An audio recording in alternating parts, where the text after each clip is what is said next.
পরিবার ইসলামের এমন এক গুরুত্বপূর্ণ বিষয়, এমন এক প্রয়োজনীয় জরুরি বিষয়, যেটার উপর পুরো পৃথিবীর টিকে থাকা নির্ভর করে। পুরো পৃথিবীর টিকে থাকা অথবা ধ্বংস হওয়া নির্ভর করে পরিবার টিকে থাকা, পরিবার ধ্বংস হয়ে যাওয়ার উপর। আল্লাহ সুবহানাহু তাআলা একজন মেয়েকে তার স্বামীর মৃত্যুর পরে 4 মাস 10 দিন ইদ্যত পালন করতে বলেছেন, তথা একজন মেয়ে তার স্বামীর মৃত্যুর পরে পরবর্তী দিনেই, মৃত্যুর পরের দিনেই বিবাহ বন্ধনে আবদ্ধ হতে পারবে না। একজন স্বামী একজন স্ত্রীর সাথে যখন তালাক হয়ে যায়, তখন তালাকপ্রাপ্তা মেয়েকে ইদ্যত পালন করতে হবে। তালাকপ্রাপ্তা মেয়ে বা স্ত্রী তালাকের পরের দিনেই অন্য কারোর সাথে বিবাহ বন্ধনে আবদ্ধ হতে পারবে না। এরকম বহু বিধান আল্লাহ সুবহানাহু তাআলার পক্ষ থেকে প্রদত্ত, যা শুধু পরিবারের পবিত্রতা, বংশের পবিত্রতা, নাসলের পবিত্রতা রক্ষার জন্য প্রদান করা হয়েছে।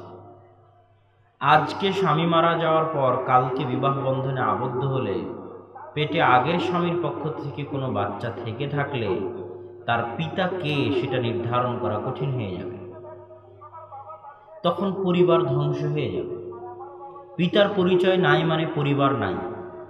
এই জন্য মুসলিম দেশগুলোতে জাতীয় পরিচয়পত্রে সন্তানের নামের সাথে পিতার নাম লিখতে হয়, যেটা নিয়ে অনেক সেকুলার, ধর্মনিরপেক্ষতাবাদী, ধর্মের শত্রু যারা, তাদের গায়ে অনেক চুলকানি রয়েছে। তারা চায় যে কেন মানুষের নামের সাথে পরিচয় হিসেবে পিতার নাম দিতে হবে, মানুষের নামের সাথে পরিচয় হিসেবে মায়ের নাম দিতে হবে। নাউযু বিল্লাহি মিন যালিক। এটা এত বড় ভয়ঙ্কর কথা। এই এক ভয়ঙ্কর কথা দিয়ে পুরো পৃথিবীর সকল পরিবার প্রথাকে ধ্বংস করে দেওয়া সম্ভব। এই জন্য আরবিতে নামের ক্ষেত্রে অ্যারাবিয়ানরা আদিকাল থেকে আজ পর্যন্ত তারা বংশের পবিত্রতাকে এত গুরুত্ব দেয়। ওদের কাছে এখনো বংশনামা আছে, অমুকের বাপ, অমুকের বাপ, অমুকের বাপ, ওই আদম আলাইহিস সালাম থেকে এখন পর্যন্ত বংশনামা লিখিত আছে। ওই কাহতান, ওই আদনান, কাহতানি, আদনানি, সেই বংশের মানুষ এখনো আছে। এই জন্য সন্তানের নামের সাথে পিতার নাম উচ্চারণ করাকে তারা গর্বের বলে। যেমন আব্দুল্লাহ বিন আব্দুর রাজ্জাক, আব্দুর রাজ্জাকের ছেলে আব্দুল্লাহ। পিতার নাম থাকা, পিতার নাম উচ্চারণ করা, এটা গর্বের। সম্মানিত উপস্থিতি, তাহলে আমরা এতক্ষণ যে সংক্ষিপ্ত জিনিসটা বুঝাতে চাচ্ছিলাম, সেটা হচ্ছে পরিবারের গুরুত্ব এত বেশি যে আল্লাহ সুবহানাহু ওয়া তাআলা পরিবারকে হেফাজত করার জন্য এই বিধানগুলো দিলেন। শুধু তাই নয়, চুরি করলে হাত কাটতে হবে, কেউ যদি অন্য কোনো মুসলমানকে হত্যা করে তাকে হত্যা করতে হবে, কেউ যদি কাউকে মিথ্যা অপবাদ দেয় তাকে 80 লাঠি পিটাতে হবে, কেউ যদি মদ পান করে তাকে 40 লাঠি পিটাতে হবে। এগুলো ইসলামের হুদুদ অর্ডিন্যান্স, ক্রিমিনাল ল, অপরাধ সংশ্লিষ্ট বিধান। আমাদের দেশে আইন 2 ভাগে বিভক্ত, সিভিল ল, ক্রিমিনাল ল। তো ইসলামের এগুলো হচ্ছে ক্রিমিনাল ল, অপরাধ সংশ্লিষ্ট বিধান, যেগুলো সব হাদ সংশ্লিষ্ট, হুদুদ। এই সকল হুদুদ বাস্তবায়নের ক্ষেত্রে কোথাও বাস্তবায়নের সময় কঠোরতার নির্দেশ দেওয়া নাই। হাত যদি কাটতে হয় ধারালো ছুরি দিয়ে কাটতে হবে, যেন কষ্ট কম হয়। যদি ফাঁসিতে ঝুলাতে হয় দড়ি অনেক সরু হতে হবে, যাতে দ্রুত ফাঁসির কাষ্ঠে দ্রুত মারা যায়, কষ্ট কম হবে। যদি জবাই করতে হয়, যেমন সৌদি আরবে হয় শিরচ্ছেদ, তাহলে তরবারি অনেক ধারালো হতে হবে, যেন কষ্ট কম হয়। হাত বাস্তবায়ন করতে বলা হয়েছে, কিন্তু সেখানে নিষ্ঠুরতা নেই। একমাত্র রজমের বিধানই এমন এক ভয়ঙ্কর বিধান ইসলামে, যেটার কথা ভাবলে মানুষের গা শিউরে উঠবে। যে কেউ যদি বিবাহিত অবস্থায় জেনা করে, তো আল্লাহ রাসূল বাস্তবায়ন করে দেখিয়েছেন যে তাকে খোলা মাঠে নিয়ে যেতে হবে, হাজার হাজার নারী পুরুষ উপস্থিত থাকতে হবে, একা একাই হবে না, নারী পুরুষ উপস্থিত হতে হবে, খোলা মাঠে হতে হবে, তার হাত পা বেঁধে অর্ধ বুক সমান মাটিতে পুঁতে দিতে হবে, অর্ধ বুক সমান মাটিতে পুঁতে দিয়ে আশেপাশে উপস্থিত হাজারো নারী পুরুষ ইট পাটকেল ঢিল তার উপর নিক্ষেপ করতে থাকবে। কোনো ইট গিয়ে মাথায় লাগবে, বাপরে মারে বলে চিৎকার করবে, কোনো একটা পাথর গিয়ে চোখে লাগবে, মরে গেলাম বাঁচাও রে বলে চিৎকার করবে। এই চিৎকার মানুষ শুনবে, তারপরও মানুষ ইট পাথর ঢিল মারবে, মারতে মারতে মারতে মারতে যতক্ষণ না মারা যায়। এটা তো আল্লাহ রাসূল বলতে পারতেন শিরোচ্ছেদ করো, ফাঁসি দিয়ে দাও, আল্লাহ সুবহানাহু ওয়া তাআলা বলতে পারতেন। তা না করে কি ভয়ঙ্কর, কি ভয়ঙ্কর শাস্তি! এত ভয়ঙ্কর শাস্তি শুধু এই জন্যই, শাস্তি দেখে যেন কেউ জীবনে কল্পনাও না করতে পারে জেনা করার কথা। বুঝতে পারেননি? কেন আর একটা মানুষকে হত্যা করলে পরিবার নষ্ট হয় না, পরিবার ধ্বংস হয় না। গেছে কেউ খাওয়াবে, কেউ পড়াবে, এতিমখানা আছে, সরকার আছে। চুরি করলে পরিবার ধ্বংস হয় না, মদ খেলে পরিবার ধ্বংস হয় না, কিন্তু কেউ যখন জেনায় লিপ্ত হয় তখন পরিবার ধ্বংস হয়, পরিবারের পবিত্রতা ধ্বংস হয়। আর এটা যখন বিবাহিত অবস্থায় হয় তখন আরো ধ্বংস হয়। তখন কে কার বাপ আর কে কার মা আর কে কার সাথে গেল, কে পবিত্র থাকলো কে অপবিত্র থাকলো, পুরোটাই নষ্ট হয়ে যায়। তো এটা ইসলামের কাছে এতটা গুরুত্বপূর্ণ, পরিবারের পবিত্রতা, পরিবার প্রথাকে টিকিয়ে রাখা, যে এত কঠিন, এত ভয়ঙ্কর, এত ভয়াবহ শাস্তি, ভয়ানক শাস্তি শুধু পরিবারকে সঠিক রাখার জন্য, শুধু পরিবারকে পবিত্র রাখার জন্য, অবৈধ সম্পর্ক থেকে দূরে রাখার জন্য। কেননা পরিবারকে ধ্বংস করার জন্য একটা জিনিসই যথেষ্ট, সেটা হচ্ছে অবৈধ সম্পর্ক, পরিবারের পবিত্রতাকে নষ্ট করার জন্য। অবৈধ সম্পর্ক বাড়বে, জেনা বাড়বে, জেনা বাড়বে, জারজ সন্তান বাড়বে, সন্তান হত্যা বাড়বে, ভ্রূণ হত্যা বাড়বে, গর্ভপাত বাড়বে। বড় বড় অপরাধ, এক একটা অপরাধে আসমান জমিন কেঁপে ওঠার মতো অপরাধ। জেনা যেমন আসমান জমিন কেঁপে ওঠার মতো অপরাধ, সেই জেনা করে পরিবার ধ্বংস করে এখন সেটাকে আবার গর্ভপাত ঘটাচ্ছে, একটা সন্তানকে হত্যা করতেছে, এইটাও আসমান জমিন কেঁপে ওঠার মতো অপরাধ। আল্লাহর একটা সৃষ্টিকে হত্যা করা, এতগুলো পাপ সংঘটিত হচ্ছে শুধু অবৈধ সম্পর্ককে কেন্দ্র করে।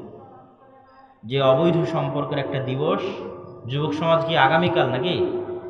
হ্যাঁ ছেলে পেলে কথা বলে না, যে যুবকরা মোটর সাইকেল নিয়ে আসলো, যুবকেরা আছে না হারায় গেছে?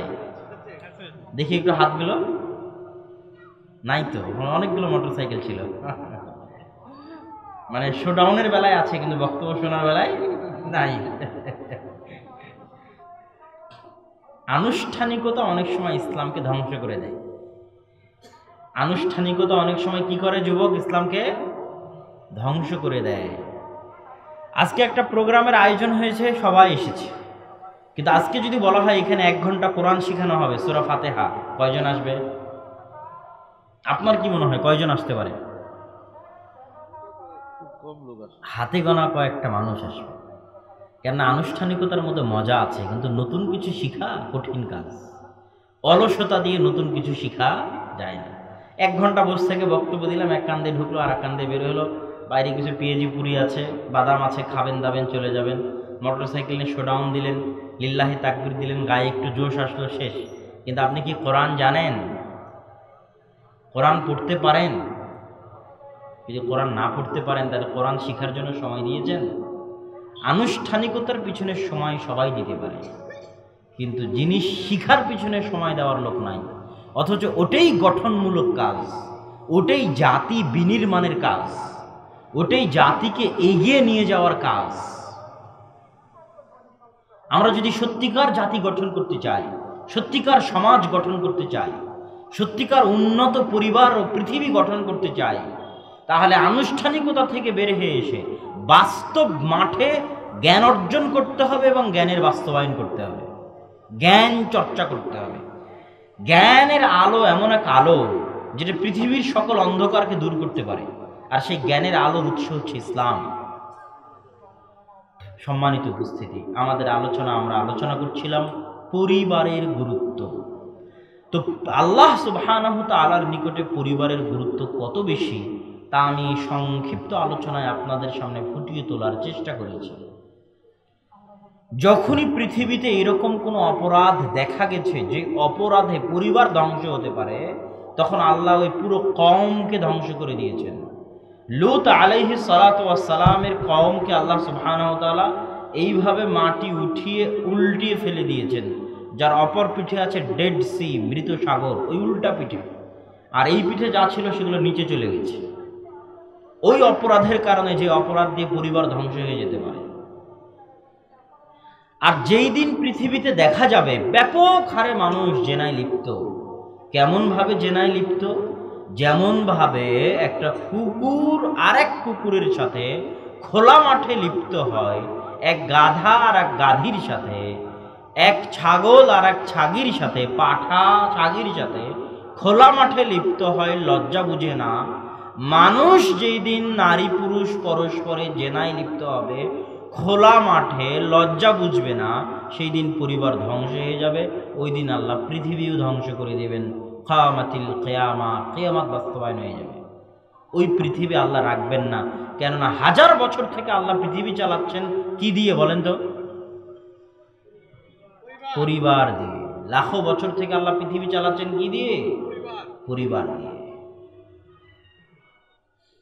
সুতরাং পরিবার সবচেয়ে গুরুত্বপূর্ণ জিনিস। এই আদর্শ পরিবার গঠন করা একজন সফল মানুষের, সফল ব্যক্তির সবচেয়ে বড় সফলতা। দুনিয়ার বুকে একটা আদর্শ পরিবার গড়ে তুলতে পারা অনেক বড় চ্যালেঞ্জেবল কাজ, কঠিন চ্যালেঞ্জ। আমি আমার বহু বক্তব্যে বলেছি, পারমাণবিক বম তৈরি করা অত কঠিন নয়, চন্দ্রগ্রহ মঙ্গল গ্রহে যাওয়া অত কঠিন নয়, পদ্মা ব্রিজ নির্মাণ করা অত কঠিন নয়। ওই যে ছোট বাচ্চাটা বসে আছে, ওকে আদর্শ মানুষ রূপে গড়ে তোলা, সঠিক মানুষ রূপে গড়ে তোলা, সৎ মানুষ হিসেবে গড়ে তোলা যত কঠিন, সবচেয়ে কঠিন এবং চ্যালেঞ্জের কাজ, এত সহজ নয়। এই জন্য জন্ম দিতে পারলেই পিতা হওয়া যায় না, জন্ম দিতে পারলেই মা হওয়া যায় না। পাগলি কি বাচ্চা জন্ম দিতে পারে না? কি বলেন? পাগল কি পিতা হতে পারে না? পারে। তাহলে পাগলের পিতা হওয়া আর পাগলির মা হওয়া আর আপনার পিতা হওয়া আর আপনার মা হওয়ার মধ্যে পার্থক্য কোথায়? পৃথিবীর অনেক কঠিন দায়িত্ব, অনেক বড় দায়িত্ব, একটা পরিবারকে আদর্শ রূপে গড়ে তোলা। সম্মানিত উপস্থিতি, আদর্শ পরিবার গড়ে তোলার প্রস্তুতি শুরু হতে হবে আগে থেকেই। কেউ যদি আদর্শ পরিবার গড়তে চায় তাহলে সে 14ই ফেব্রুয়ারি ভালোবাসা দিবস পালন করতে পারবে না। যদিও আমি 14ই ফেব্রুয়ারিকে ভালোবাসা দিবস বলি না, বলি জেনার দিবস। কেননা ইসলামে এই সম্পর্ককে ভালোবাসা বলা হয় না। এই সম্পর্ককে ইসলামে কি বলে? জোরে বলতে হবে, কি বলে? জেনা। শুধু সরাসরি ফিজিক্যাল রিলেশন, শারীরিক সম্পর্ককে ইসলামে জেনা বলা হয় না। যে কোনো প্রকার আদান প্রদান অন্তরের, মনের অবৈধ উপায়ে সেটাকে ইসলামে জেনা বলা হয়। সুতরাং যেটাকে আমরা প্রেম বলতেছি, যেটাকে আমরা ভালোবাসা বলতেছি, ওটা ইসলামের পরিভাষায় ওটার নাম কি? জেনা। সুতরাং আগামীকাল ভালোবাসা দিবস না জেনা দিবস? জেনার দিবস। জেনার দিবস মেনে যদি কারো পালন করতে মন চায় তাহলে করতে হবে। ভালোবাসা নাম দিয়ে পার পাওয়ার উপায় নাই, প্রেম নাম দিয়ে পার পাওয়ার উপায় নেই। আগে নিজেকে জিজ্ঞেস করতে হবে জেনা দিবস পালন করতে রাজি আছে কিনা, জেনা করতে রাজি আছি কিনা, তারপরে পা বাড়াতে হবে। ভালোবাসা বলে, প্রেম বলে, কাছে আসার সাহসী গল্প বলে নিজের অন্তরকে ধোঁকা দেওয়ার কোনো রাস্তা নাই, বন্ধ, অফ, টোটালি অফ। জেনা স্বীকার করে তারপরে বিবেককে বলতে হবে জেনায় যাব কিনা। যদি যায়, আদর্শ পরিবার গঠন করা সম্ভব হবে না। কেন সম্ভব হবে না? যেই মেয়ে এসেছে অবৈধভাবে সম্পর্ক করতে, ও কি ভালো মা হতে পারবে? বহু পরীক্ষিত, পৃথিবীর সবচেয়ে পরীক্ষিত একটা জিনিস, যে মেয়ে বিয়ের পূর্বে অপর ছেলের সাথে সম্পর্ক স্থাপন করেছে, ওই মেয়ে বিয়ের পরেও পরপুরুষের সাথে সম্পর্ক স্থাপন করবে। কেননা এটাতে সে অভ্যস্ত হয়ে গেছে, তার চক্ষু লজ্জা কেটে গেছে, তার মনের লজ্জা কেটে গেছে। তো আমরা আলোচনা করছিলাম যে যুবক, তোমাকে বলছি, আদর্শ পরিবার গঠন করতে চাইলে তোমাকে আগে ভাবতে হবে যে তুমি তোমার স্ত্রী চয়ন করতেছ না। প্রেম করতে গিয়ে তুমি ভাববা, সম্পর্ক করতে গিয়ে ভাববা, ভালোবাসা দিবসে ভাববা আমার এই প্রশ্নটা, যে তুমি তোমার স্ত্রী চয়ন করতেছ না, তুমি তোমার সন্তানের মা চয়ন করতেছ। যখনই তুমি ভাববা যে তুমি তোমার স্ত্রী চয়ন করতেছ, ফেল করবা। তখন তুমি দেখবা কে সুন্দরী, কে প্রেম করতেছে, কার সাথে থাকতে ভালো লাগে, কার সাথে গল্প করতে ভালো লাগে। কিন্তু প্রশ্নটা চেঞ্জ করে দাও, তোমার সন্তানের মা চয়ন করতেছ। সন্তানের মা চয়ন করার পর যে তোমার সাথে অবৈধ পন্থায় সম্পর্ক রাখতে চায়, সেই মেয়েকে, সেই অবৈধ নষ্টা মেয়েকে তুমি তোমার সন্তানের মা হিসেবে ভাবতে পারো কিনা, এটা তোমার বিবেকের কাছে প্রশ্ন থাকে। যেই মায়ের দোয়া আল্লাহর দরবারে কবুল হবে না, সেই মায়ের সন্তান মাঠে মারা যাবে, ওই পরিবার মাঠে মারা যাবে। ওই পরিবার ব্যর্থ পরিবার। যেই পরিবারের মায়ের দোয়া কোথায় কবুল হয় না? কোথায় কবুল হয় না বলেন? আল্লাহর দরবারে কবুল হয় না। মানুষ চলতে ফিরতে বিপদ আপদ আসে না? বিপদ আপদ আসে। জীবন মানে বিপদ আপদ, বাধা বিপত্তি। বিপদ আপদ, বাধা বিপত্তিতে কার দোয়ার বেশি দরকার হয়? মায়ের দোয়া, মা বাবার দোয়া। মা বাবার দোয়া পৃথিবীতে সবচেয়ে পাওয়ারফুল জিনিস। রেজার রব ফিরিজাল ওয়ালিদ। পিতা সন্তুষ্ট তো আল্লাহ সন্তুষ্ট, পিতা সন্তুষ্ট তো আল্লাহ সন্তুষ্ট। কত বড় বাক্য আল্লাহ রাসূল বলেছেন, রেজার রব ফিরিজাল ওয়ালিদ। রবের সন্তুষ্টি পিতার সন্তুষ্টির মধ্যে। তোমার পিতা সন্তুষ্ট তো তোমার রব সন্তুষ্ট। আর মায়ের দোয়া আল্লাহ সুবহানাহু ওয়া তাআলার দরবারে দ্রুত কবুল হয়। পিতার দোয়া আল্লাহ সুবহানাহু ওয়া তাআলার দরবারে দ্রুত কবুল হয়। তো যে মা পবিত্র নয়, যে মা অবৈধ সম্পর্কে থাকে, সেই মায়ের দোয়া কি আল্লাহর দরবারে কবুল হতে পারে? পারে না। এটা হাদিসে স্পষ্ট বলা আছে। প্রত্যেক তার দোয়া কবুল হয় না যে অবৈধ সম্পর্কের মধ্যে থাকে, তাদের দোয়া কবুল হয় না। তাহলে এমন একজন মাকে আপনি চয়ন করলেন যে আপনার ছেলের বিপদে আপনার ছেলের জন্য দোয়া করতে পারে না, জায়নামাজ বিছিয়ে। আপনার বিপদে আপনার জন্য দোয়া করতে পারে না। তাহলে আপনি কি পরিবার বানাবেন? কিসের আদর্শ পরিবার বানাবেন? কিসের কল্যাণকর পরিবার বানাবেন? এই পরিবার তো মাঠে মারা গেছে, ধ্বংস হয়ে গেছে। অতএব সম্মানিত উপস্থিতি, আদর্শ পরিবারের প্রথম পিঢ়ি, প্রথম পদক্ষেপ হতে হবে বৈধ উপায়ে, হালাল উপায়ে, আল্লাহ এবং আল্লাহ রসুলের দেখানো পদ্ধতি অনুযায়ী সঠিক উপায়ে বিবাহ বন্ধনে আবদ্ধ হওয়ার মাধ্যমে, সুন্নাতি তরিকায়, হিন্দুয়ানি তরিকায় নয়। এই সমাজের 90 থেকে 99% বিবাহ কাদের তরিকায় হয়? হিন্দুয়ানি তরিকায় হয়। আমরা চারিদিকে হিন্দু বেষ্টিত, বহুদিন হিন্দুদের সাথে থেকেছি। তো হিন্দুদের এমন কোনো কৃষ্টি কালচার নাই যেটা আমাদের মধ্যে প্রবেশ করেনি। সব কিছু প্রবেশ করে গেছে। দিন যত যাবে আরো প্রবেশ করবে। যেমন আজ থেকে 15-20 বছর আগে হোলি খেলা বলতে কোনো খেলা আছে বাংলাদেশের মানুষ জানতোই না। আমি নিজে জানতাম না। 2011 সালে যখন আমি প্রথম ইন্ডিয়া যাই, তার আগে আমি কোনোদিন হোলি খেলা জানি না। ইন্ডিয়া গিয়ে দীপাবলির দিন বানারসে যখন হোলি খেলা চলতেছে, তখন বুঝলাম এই দেশের মানুষের একটা আনন্দের দিন আছে, যেটা হচ্ছে হোলি খেলার দিন। ইন্ডিয়া পড়াশোনা শেষ করে, মদিনা পড়াশোনা শেষ করে দেশে আসি, তো শুনতে পাই ঢাকা, বাংলাদেশেও নাকি এখন হোলি খেলা হয়। তো যত দিন যাবে আরও অনেক সংস্কৃতি আছে যেগুলো আমি ইন্ডিয়ার মাটিতে দেখেছি, ওগুলো বাংলাদেশে প্রবেশ করবে। রাসূল সাল্লাল্লাহু আলাইহি ওয়াসাল্লাম বলেছেন, আমার একটা উম্মত, একটা কওম, একটা জাতি মুশরিকদের সাথে মিলিত হয়ে যাবে আদর্শে, সংস্কৃতিতে, চলন ফিরনে। তো ওই হাদিসের সবচেয়ে বড় আশঙ্কা বাংলাদেশের উপরই আছে। তো যেহেতু হিন্দুয়ানি সংস্কৃতির মধ্যে আমরা বড় হয়েছি, এই জন্য আমাদের বিবাহে কাদের সংস্কৃতি চলে? হিন্দুদের সংস্কৃতি চলে।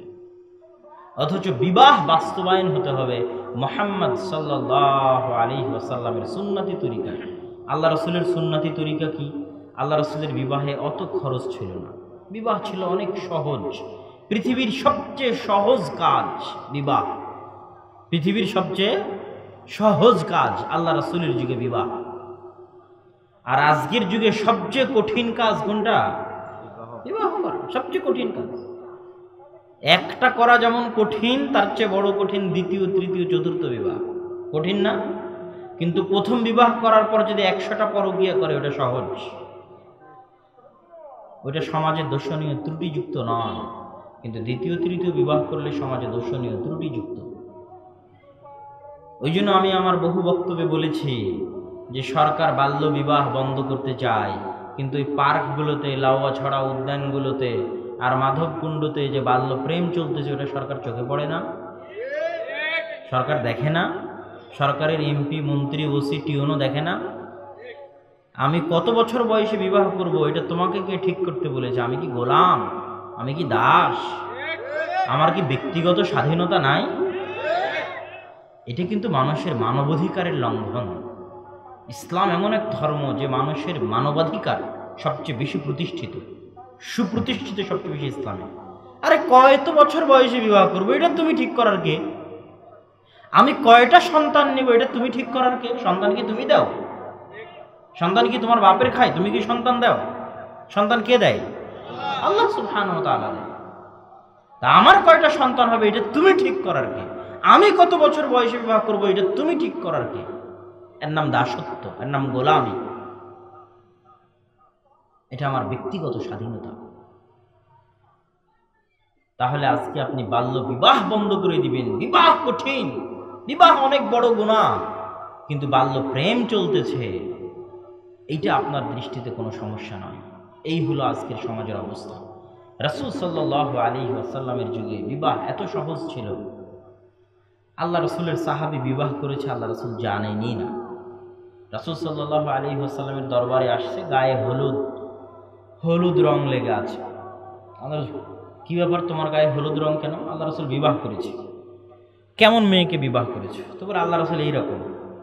তো বলে তুমি অল্প বয়সী মেয়েকে বিবাহ করতে, সে তোমার সাথে খেলতো, তুমি তার সাথে খেলতে। তো তিনি বিবাহ করেছেন, রাসূল সাল্লাল্লাহু আলাইহি ওয়াসাল্লাম জানেন না। এত সহজ ছিল বিবাহ। আল্লাহ রাসূলের দরবারে একজন ব্যক্তি আসলো, একজন মেয়ে আসলো। আল্লাহ রাসূল বললেন, এমন কি কেউ আছে যে এই মেয়েকে বিবাহ করবে? তখন একজন দাঁড়ালো, হ্যাঁ আল্লাহ রাসূল, আমি বিবাহ করব। তোমার কাছে কি আছে মোহর স্বরূপ? এই সেই করতে করতে কিছুই না। তখন কিছু কোরআনের আয়াত জানতো, কোরআনের আয়াতের বিনিময়ে আল্লাহ রাসূল বিবাহ করিয়ে দিলেন। আল্লাহু আকবার। তাহলে কত সহজ বিবাহ, মুহূর্তে বিবাহ হয়ে গেল, তাৎক্ষণিক বৈঠকে বিবাহ হয়ে গেল। আর এখন আনুষ্ঠানিকতা দিয়ে, এই সেই দিয়ে একটা বিবাহকে বংশমর্যাদা, আত্মমর্যাদা, বংশের নাম, হ্যান ত্যান দিয়ে একটা বিবাহকে নষ্ট করে দেওয়া হয়েছে, কঠিন করে দেওয়া হয়েছে। এবং পুরো বিবাহে সবচেয়ে বড় যেটা কটু জিনিস, সেটা হচ্ছে শ্বশুর বাড়ির উপর অত্যাচার, মেয়ের পিতার উপর অত্যাচার। মেয়ের পিতা স্বীকার করুক আর না করুক, মন খুলে দিক চাহে মনে কষ্ট রেখে দিক, সমাজ মেয়ের পিতার উপর অত্যাচার করে। সামাজিক নিয়ম কানুন মেয়ের পিতার উপর অত্যাচার করে। ওয়াল্লাহি আল্লাহর কসম, আল্লাহি আল্লাহর কসম, ওয়াল্লাহি আল্লাহর কসম, পুরো ইসলামী জীবন বিধানে, কোরআন এবং হাদিসের পুরো ইসলামী জীবন বিধানে কেউ একটা দলিল দেখাতে পারবে না যে একটা দলিল প্রমাণ করে যে বিয়েতে মেয়ের বাপের একটা টাকা খরচ হবে, 4 আনা পয়সা খরচ হবে, মেয়ের বাপের 4 আনা পয়সা খরচ হবে, 8 আনা পয়সা খরচ হবে, একটা টাকা খরচ হবে, এরকম একটা দলিল গোটা ইসলামের কোরআন এবং হাদিসের কোথাও নেই একটা দলিল যে মেয়ের বাপ 4 আনা খরচ করবে। 4 আনা। যদি পুরুষ হও, বেটা ছেলে হও, নিজে খরচ করে বিবাহ করো, নাহলে বিবাহ করার প্রয়োজন নাই। এর নাম পুরুষ। আত্মমর্যাদা থাকলে, ব্যক্তিত্ব থাকলে শ্বশুরের 4 আনা না নিয়ে, শ্বশুরের 4 আনা খরচ না করিয়ে নিজে অলিমা খাওয়াও। কত মানুষকে খাওয়াবা? আল্লাহ রাসূল বলেছেন আউলিম ওয়ালাউ বিশাতিন, অলিমা করাও, একটা ছাগল জবাই করে হলে অলিমা করাও, খাওয়াও অলিমা। তুমি কত বড় ধনীর ছেলে, কত বড় লাট সাহেবের ছেলে, কত বড় বাপের বেটা, অলিমা খাও। কিন্তু এক বাস মানুষ নিয়ে শ্বশুর বাড়ি গেছো কোন লজ্জায়? কে যেতে বলেছে? তোমার শ্বশুরের 1 টাকা খরচ হবে বিবাহে, এটা কোনোদিন কেউ প্রমাণ করতে পারবে না। তার উপর তুমি মোটরসাইকেল নিয়েছো, ফ্রিজ নিয়েছো, খাট নিয়েছো, ওয়ারড্রপ নিয়েছো, এগুলো কোথায় হিসাব দিবা? সব হারাম। নামে যৌতুক, বেনামে যৌতুক, সবই হারাম। বিবাহের অনুষ্ঠানে যা কিছু দেওয়া হবে মর্মে, দিতে চাইবে মর্মে, দিয়েছে মর্মে, যা কিছু উল্লেখ করা হয়, যা কিছু দেওয়া হয়, সব হারামের টাকা। ভিক্ষা করে খেতে হবে, তবু শ্বশুরের মোটরসাইকেল শ্বশুরকে ফেরত দিতে হবে। এটাই ঠিক, এটাই চূড়ান্ত। এভাবে নামে বেনামে শ্বশুরের উপর অত্যাচার করা। ইসলামের বিবাহের আর একটা চমৎকার বৈশিষ্ট্য হচ্ছে, ইসলামের বিবাহে আনুষ্ঠানিকতা বলতে তেমন কিছুই নাই। আগে পরে আপনাদের সিলেটে, আমি আসলে ওভাবে সমাজে কোনোদিন মিশা হয়নি, যেন সিলেট না, রাজশাহীতেও যে আসলে আগে পরে কত অনুষ্ঠান হয় আমি জানি না। মেলা রকমের অনুষ্ঠান আছে, তো আপনাদের দিকেও অবশ্যই আছে। কিন্তু ইসলামে বিবাহ এত সিম্পল, এত সিম্পল। মেয়ের পিতা উপস্থিত থাকবে, যে বিবাহ করছে সে উপস্থিত থাকবে, 2 জন সাক্ষী উপস্থিত থাকবে। কয়জন সাক্ষী? 2 জন সাক্ষী। আর যদি কেউ না থাকে তবুও চলবে। 2 জন সাক্ষী, মেয়ের পিতা, জামাই। মেয়ের পিতা বলবে তোমাকে, তোমার সাথে আমার মেয়ে এত মোহরানার বিনিময়ে বিবাহ বন্ধনে আবদ্ধ হতে রাজি, তুমি তাকে গ্রহণ করে নাও। ছেলে বলবে কাবিল তু, আমি কবুল করলাম। গুরুত্বপূর্ণ কথা 3 বার বলতে হয়। মেয়ের পিতা 3 বার বলবে, জামাই 3 বার কবুল করবে, বিবাহ হয়ে গেল, শেষ। বিবাহের আর কোনো আনুষ্ঠানিকতা নাই। ওয়ালিমা সামর্থ্য থাকলে পরের দিন চেষ্টা করবে, ছেলে খাওয়াবে পরের দিন, আগে পরে আর কোনো আনুষ্ঠানিকতা নেই। এখানে শত ছেলে আছে, এখনই বিবাহ দিয়ে দেওয়া যাবে, কোনো কঠিন কাজে। খালি মেয়ের বাপ বলবে যে আমি রাজি, বাবা তোমার সাথে বিবাহ দিলাম, এত মোহরানার বিনিময়ে তুমি কবুল করবা কিনা? কবুল, আর 2 জন সাক্ষী। বিবাহ যে সমাজে যত কঠিন হবে, ওই সমাজে কি বাড়বে? জেনা বাড়বে। আর যে সমাজে বিবাহ যত সহজ হবে, ওই সমাজে জেনা তত কমবে। আপনার সমাজে শত বিধবা আছে, এটা হিন্দুদের কাছ থেকে এসেছে বাঙালিদের কাছে। যুবতী মেয়ে, স্বামী মারা গেছে, তাও নাকি এটাই তার জন্য সুনামের, এটাই নাকি তার জন্য ব্যক্তিত্বের, এটাই নাকি তার জন্য মান সম্মানের, যে একটা ছেলেকে নিয়ে এসে বাকি জীবন পার করে দিবে, একটা মেয়েকে নিয়ে বাকি জীবন পার করে দিবে। এটা চরম জঘন্য, নিকৃষ্ট, হিন্দুয়ানি কুসংস্কার। রাসূল সাল্লাল্লাহু আলাইহি ওয়াসাল্লামের নিজেরই কয়েকজন স্ত্রী ছিল বিধবা। উম্মে সালামা ছিলেন বিধবা, খাদিজা রাদিয়াল্লাহু তাআলা আনহা ছিলেন বিধবা। রাসূল সাল্লাল্লাহু আলাইহি ওয়াসাল্লাম সাহাবীদের উৎসাহিত করতেন বিধবাদের বিবাহ করার জন্য। কেননা সমাজে কোনো মেয়ে অবিবাহিত অবস্থায় যদি থাকে, ওই একটা মেয়েই সমাজে জেনার কালচার চালু করবে, ওই একটা মেয়েই সমাজের পবিত্রতাকে নষ্ট করবে। এই জন্য সমাজে বিবাহকে সহজ করতে হবে, আরো সহজ, আরো বেশি, আরো অতিরিক্ত বিবাহকে সহজ করে দিতে হবে। বিবাহের আনুষ্ঠানিকতা বন্ধ করে দিতে হবে। বিবাহ হতে হবে সম্পূর্ণ সুন্নাত পদ্ধতিতে মসজিদে। কত কমিউনিটি সেন্টারে গিয়ে বেপর্দা, বেহায়াপনা, বেলিল্লাপনা করে পুরো বিবাহের মতো একটা ইবাদতকে, দিস ইজ ইবাদত, খেলতামাশা নয় যে আপনি গান বাজনা করে, মুভি সিনেমা দিয়ে আর বেপর্দা নারী দিয়ে কমিউনিটি সেন্টারে গিয়ে আপনার এই বিবাহের পবিত্রতাকে নষ্ট করবেন। কিসের আদর্শ পরিবার হবে আপনার, বলেন? যেই বিবাহেই জেনার কালচার লালন করা হচ্ছে, যেই বিবাহে বরের গায়ে হলুদ দিয়ে দিচ্ছে তার ভাবি, বরের গায়ে হলুদ দিয়ে দিচ্ছে তার খালাতো বোন, সেই বিবাহে কিভাবে, কেমনে ওই বিবাহে বরকত আসতে পারে? যেই বিবাহের কমিউনিটি সেন্টারে বেপর্দা, বেহায়াপনা, বেলেল্লাপনায় ভর্তি, গান বাজনা সিডি মুভিতে না দিলে, না বাজালে, হিন্দি গান বিবাহ নাকি হয় না ছেলের, ওই বিবাহ তো তার কাছে আসলে ও এখনো বুঝে না পিতা হওয়ার গুরুত্ব, ও এখনো বুঝে না সন্তানের গুরুত্ব, ও এটাকে খেলতামাশা মনে করেছে। ওর বিবাহে বরকত থাকবে না। বিবাহে বরকত না থাকলে পরিবার আদর্শ হবে না। সুতরাং যুবক, আদর্শ পরিবারের মূল ভিত্তি, মূল দায়িত্ব হচ্ছে বিবাহকে অবৈধ পন্থায়, মানে অবৈধ সম্পর্ক প্রেম প্রীতির মাধ্যমে নয়, বৈধ পন্থায় বিবাহের যাবতীয় অন্যায় আনুষ্ঠানিকতা থেকে মুক্ত হয়ে সিম্পলভাবে মসজিদে, কমিউনিটি সেন্টারে বেপর্দা বেহাই বেলেল্লাপনার আশ্রয় দিয়ে নয়, গান বাজনা সিডি মুভি বাজিয়ে নয়, সাধারণভাবে সিম্পলভাবে বিবাহ করে, সুন্নাত পদ্ধতিতে বিবাহ করে পরের দিন মানুষজনকে খাওয়াতে হবে। এইভাবে যদি বিবাহ হয়, এই বিবাহে দোয়া পাওয়া যাবে, আল্লাহ এবং আল্লাহর রাসূলের পক্ষ থেকে, আল্লাহ সুবহানাহু ওয়া তাআলার পক্ষ থেকে বরকত বর্ষিত হবে এই দম্পতির উপর ইনশাআল্লাহ।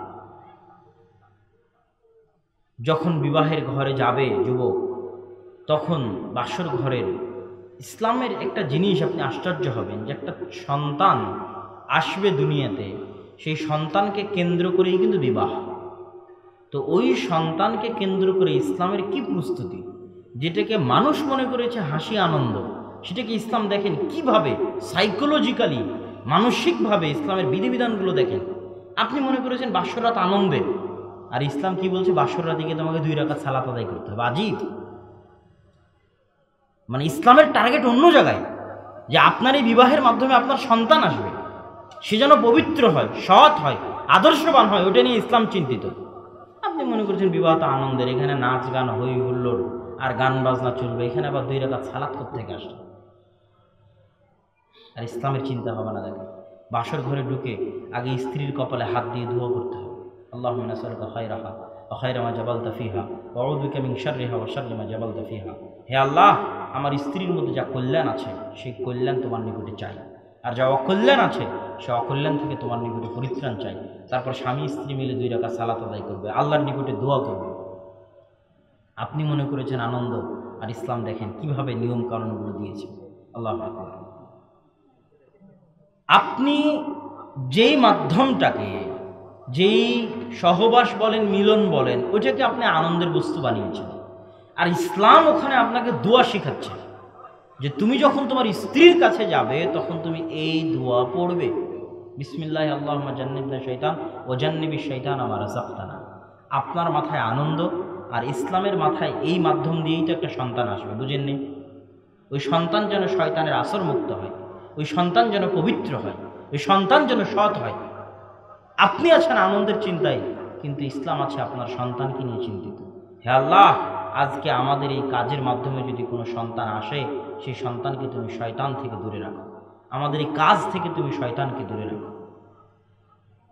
সন্তান মায়ের পেটে আসবে, বিজ্ঞান বলে যে সন্তান যতদিন মায়ের পেটে থাকে ততদিন হায়েজ বন্ধ থাকে, এবং ওই রক্তটাই প্রবাহিত হয়ে সন্তানের খাদ্যে পরিণত হয়ে 10 মাস 10 দিন সন্তানের খাদ্য হিসেবে যেতে থাকে মায়ের পেট থেকে।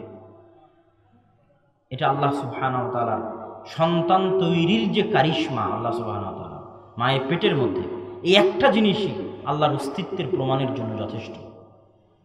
একটা জিনিসই আল্লাহর উলুহিয়াত, আল্লাহর রুবুবিয়্যাতের প্রমাণের জন্য যথেষ্ট। এই সন্তান যখন 10 মাস 10 দিন মায়ের পেটে থাকে, তখন যখনই আপনি কোনো কিছুর সংস্পর্শে থাকবেন, তখন সে যা করবে তার প্রভাব আপনার ওপর পড়বে, এটাই বিজ্ঞানসম্মত। আমি গাড়িতে 2-3 জনের সাথে আছি, আপনার সাথে ঘুরছি ফিরছি, আপনি যা যা করবেন তা একটু হলেও আমাকে প্রভাবিত করবে, করবে না বলেন? অবশ্যই করবে, এটাই মানুষের স্বাভাবিক নিয়ম।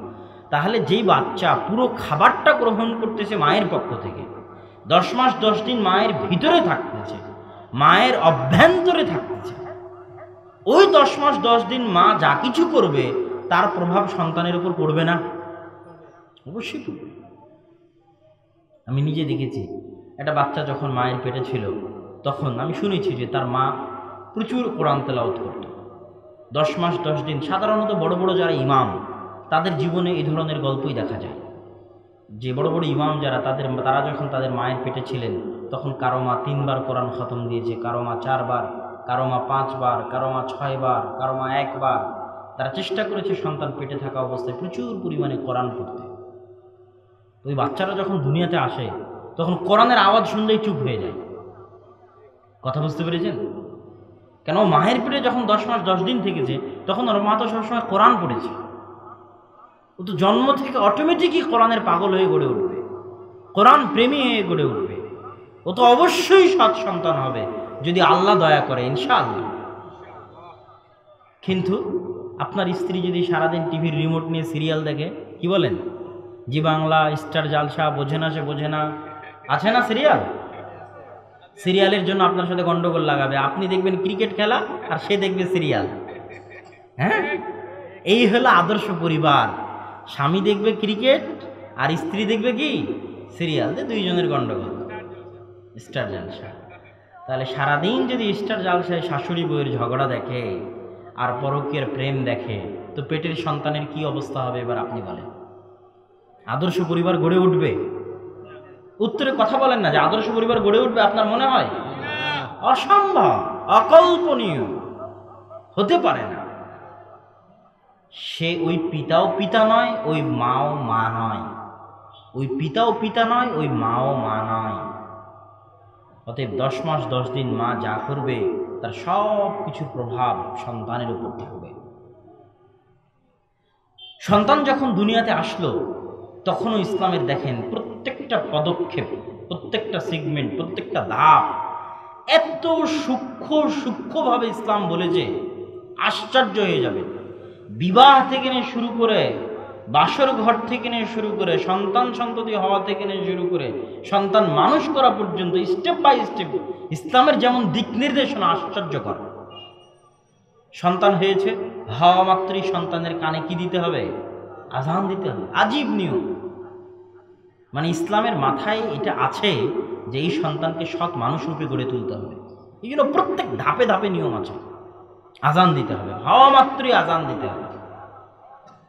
আযান দেওয়ার পর যখন 7 দিনের দিন আসবে, 7 দিনের দিন অনেক কাজ, একটা সন্তানের অনেক কাজ। মনে করে রাখবেন যাতে কাজগুলো আপনাদের সন্তানের ক্ষেত্রে বাস্তবায়ন করতে পারেন, আপনার ক্ষেত্রে না হলেও ইনশাআল্লাহ। 7 দিনের দিন একটা কাজ, আকিকা দেওয়া। কুল্লু মাউলুদ মুআল্লাক, প্রত্যেক সন্তান ঝুলন্ত থাকে তার আকিকার সাথে। যদি আকিকা করা হয়, মারহুন, রেহেন, বন্ধক থাকে। বন্ধক থাকা বুঝেন? আপনাদের দেশে বন্ধক রাখে না মানুষ? কোথাও কট বলে, কোথাও বন্ধক বলে, যে আমার জমি তুমি আবাদ করো, আমাকে 20,000 টাকা দাও, যেদিন 20,000 টাকা ফেরত দেবো সেদিন জমি নিব। বন্ধক রাখা। আমার মোবাইল তোমার কাছে বন্ধক রাখলাম, আমাকে 5,000 টাকা দাও, তুমি মোবাইল ইউজ করিও, আমি যেদিন 5,000 টাকা ফেরত দেবো সেদিন মোবাইল দিও।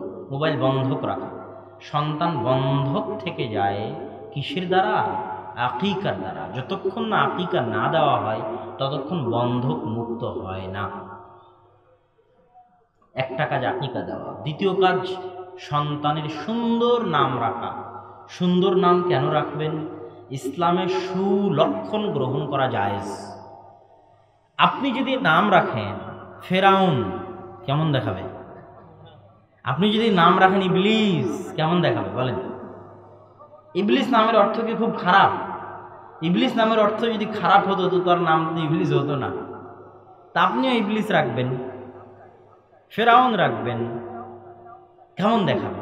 তাহলে আজকের যারা নায়ক নায়িকা আছে, হলিউড, বলিউড, ঢালিউড আর কলকাতা, এদের যে নায়ক নায়িকার নামে যে আপনি আপনার ছেলে মেয়ের নাম রাখতেছেন, একটু লজ্জা করা উচিত নয়? একটু শরম লাগা উচিত নয়? আপনি কি চান আপনার মেয়েটা ওর মতো উলঙ্গ হয়ে নাচুক? আপনি কি এর জন্য গর্ব অহংকার ফিল করেন? নাউযুবিল্লাহি মিন যালিক, আল্লাহ মাফ করুন।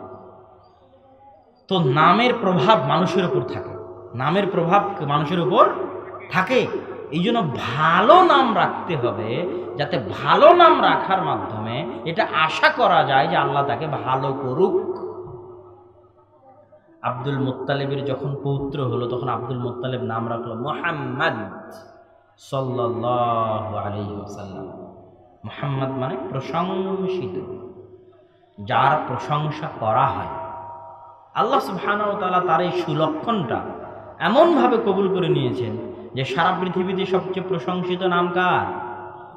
বলেন, মুহাম্মদ সাল্লাল্লাহু আলাইহি ওয়াসাল্লাম। এমন কোন আজান আছে যে আজানে তার নাম নেওয়া হয় না? আল্লাহু আকবার, আল্লাহু আকবার, আল্লাহু আকবার, আল্লাহু আকবার, আশহাদু আল্লা ইলাহা ইল্লাল্লাহ, তারপরে আশহাদু আন্না মুহাম্মাদার রাসূলুল্লাহ। আল্লাহর নামের সাথে তার নাম উচ্চারণ হচ্ছে আল্লাহু আকবার। সারা পৃথিবীতে সবচেয়ে প্রশংসিত নাম মুহাম্মদ। তাহলে তার দাদা যখন নামটা রেখেছিল তখন এই আশা করেই রেখেছিল যে আমার ছেলের নাম মুহাম্মদ রাখবো যেন কি হয়, প্রশংসিত হয়। সম্মানিত উপস্থিতি, দ্বিতীয় কাজ সুন্দর নাম রাখা। নাম যদি খারাপ রেখে থাকেন পরিবর্তন করতে হবে। খারাপ নাম খুব খারাপ জিনিস, এটার প্রভাব চিরদিন থাকে। ইবনুল মুসাইয়িব, সাঈদ ইবনুল মুসাইয়িব নামে একজন বিখ্যাত তাবী, যারা হাদিস পড়বেন তারা দেখবেন। সাঈদ ইবনুল মুসাইয়িব নামে বিখ্যাত তাবী, উনি বলতেছে আমার দাদার নাম ছিল হাজিন। হাজিন মানে দুশ্চিন্তা। বলে আমার দাদার এই হাজিন নাম থাকার কারণে আমাদের পরিবারে দুশ্চিন্তা লেগেই থাকে। তো নামের একটা প্রভাব থাকতে পারে, আল্লাহ মাফ করুন। সম্মানিত উপস্থিতি, তৃতীয় কাজ, প্রথম কাজ বললাম আকিকা, দ্বিতীয় কাজ বললাম সুন্দর নাম, আর তৃতীয় কাজ হচ্ছে মাথার চুল নেড়ে করে চুল মেপে যত গ্রাম হচ্ছে অত গ্রাম সমপরিমাণ স্বর্ণ বা রৌপ্য বা সেই স্বর্ণ রৌপ্যের সমমূল্য টাকা আল্লাহর রাস্তায় দান করে দিতে হবে। এটা একটা গুরুত্বপূর্ণ বিধান, যেটা অনেকেই জানে না। সপ্তম দিনের দিনেই করতে হবে এটা। সন্তানের মাথায় 7 দিনে যে চুল গজাইছে এই চুল ব্লেড দিয়ে চেষে গ্রামের ওজনে মেপে যত গ্রাম হচ্ছে অত গ্রাম স্বর্ণের যত দাম হয় বা রৌপ্যের যত দাম হয় তত টাকা আল্লাহর রাস্তায় দান করে দিতে হবে। তাহলে একই দিনে 3টা কাজ, আকিকা করা, নাম রাখা, মাথার চুল কেটে সমপরিমাণ টাকা আল্লাহর রাস্তায় দান করা। 7 দিনের দিন এতগুলো কাজ। এবার সন্তান বড় হতে থাকলো, সন্তান ভালো হবে কেমনে, সন্তান আদর্শ হিসেবে গড়ে উঠবে কেমনে, একটা বড় জিনিস আছে। যে বড় জিনিসের কারণে সন্তান আদর্শ হতে পারে সেটা হচ্ছে পিতার ব্যক্তিত্ব, মায়ের ব্যক্তিত্ব, দাদার ব্যক্তিত্ব, দাদির ব্যক্তিত্ব, দাদার আদর্শ, দাদির আদর্শ, পিতার আদর্শ, মাতার আদর্শ। পিতা যদি হয় আত্মমর্যাদাহীন, আত্মসম্মানহীন, স্রোতে ভেসে চলা খড়কুটোর মতো, স্রোতে ভেসে চলা কোনো পানার মতো, ময়লা জিনিসের মতো, তার যদি কোনো আত্মমর্যাদা, আত্মসম্মান না থাকে তাহলে কোনোদিন তার সন্তান তাকে অনুসরণ করবে না।